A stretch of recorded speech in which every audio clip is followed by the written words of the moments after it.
What's up, guys? This is Jensen, and welcome to another video. So the Denver Nuggets this year have been really good. I mean, they're second in the Western Conference right now, and especially in a tough Western Conference this year, that's no short accomplishment right there. That's a huge accomplishment, and large credit has to go to that team. They've been really good this year.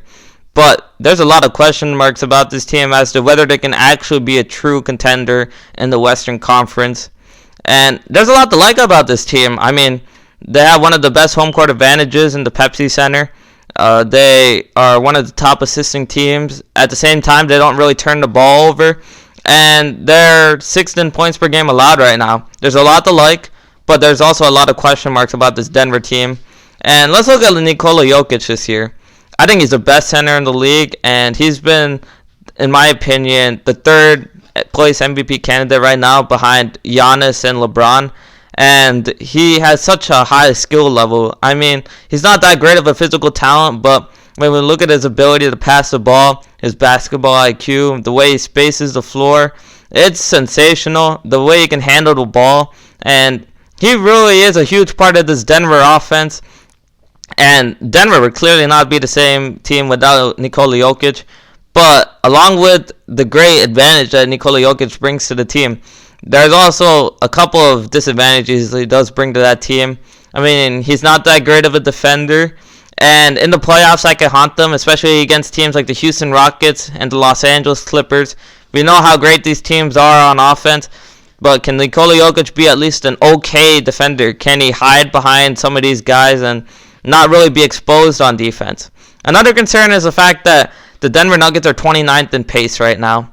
And that's going to be a problem if they get down big, because we know some of these teams in the Western Conference, these are high-octane offenses, like the LA Clippers, the Houston Rockets, even the Lakers, and the Dallas Mavericks too. I mean, with Luka, they can put up points in a hurry. But can the Denver Nuggets, if they get down big, can they, under Nikola Jokic, speed up the game? Can they get enough points? Can they get on a run? We don't know that, honestly, because Nikola Jokic, they like to work in the half court under Nikola Jokic. So we're going to see how that works out in the playoffs, but that's a concern. If we look at Jamal Murray, he's an all-star caliber talent, no doubt, but his consistency is like that of a sixth man. I mean, it's so frustrating to watch Jamal Murray because you see the brilliance, especially last year in the playoffs. He had 24 points in the fourth quarter against the San Antonio Spurs. But at the same time, you know, he could just as easily go cold from the field. And, I mean, they're going to need Jamal Murray. They're going to need the good version, because when you look at the LA Clippers, how deep they are, the fact that they have Kawhi Leonard and Paul George, the Lakers with LeBron and AD, the Houston Rockets with Westbrook and Harden, and the way they're playing small ball right now, they're going to need Jamal Murray right now. They're going to need him to step up. They're going to need him to play closer to, say, Damian Lillard level than Eric Bledsoe level. And that's going to be another concern. Can he bring it on a game-to-game basis? When we look at a guy like Paul Millsap, while we recognize that he spaces the floor and he's a good leader, we also have to remember that this guy, he's had a serious injury for most of the year, and the fact that he's getting older. Can he stay efficient and stay healthy throughout the majority of the playoffs? That's going to be another concern. Gary Harris has been a huge disappointment this year. I thought that, last year he did struggle with injuries, but this year we expected a good version of Gary Harris. I thought maybe he could be scoring around 15 points per game on 38% three-point percentage. I thought that wouldn't be shocking. I thought that was reasonable. He's been cold this year. I mean, 10 points per game on 30% three-point percentage. That's not going to cut it for Denver. They're going to need him to step up his game. We know that he can be a good spot-up shooter, and they're going to need him to step up.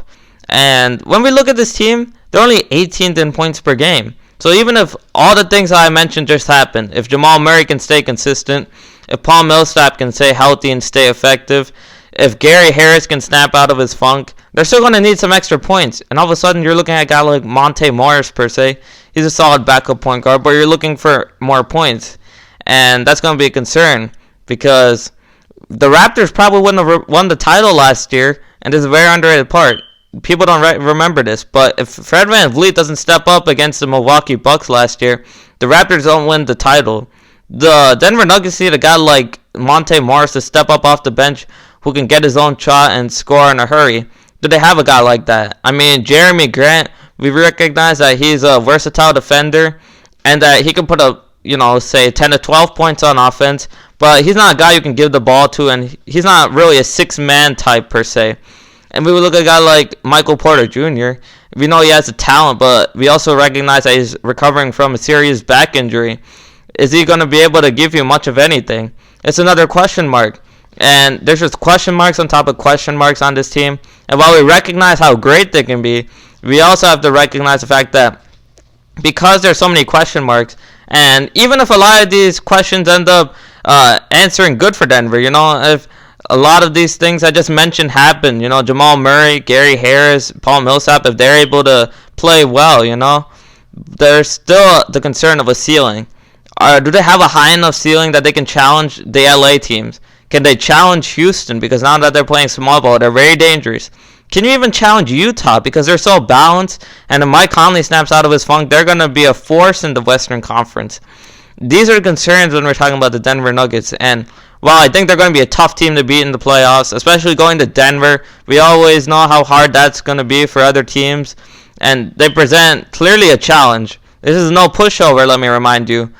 I still don't think that they're a legit contender. I don't think that, while I do think that they could maybe get to the NBA Finals, it's very unlikely. They're going to need a lot of stuff for them to go right.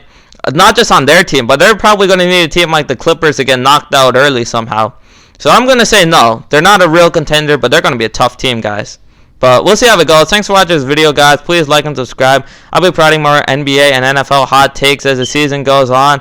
And have a good day. And remember to follow me on Twitter, Jensen Sports. See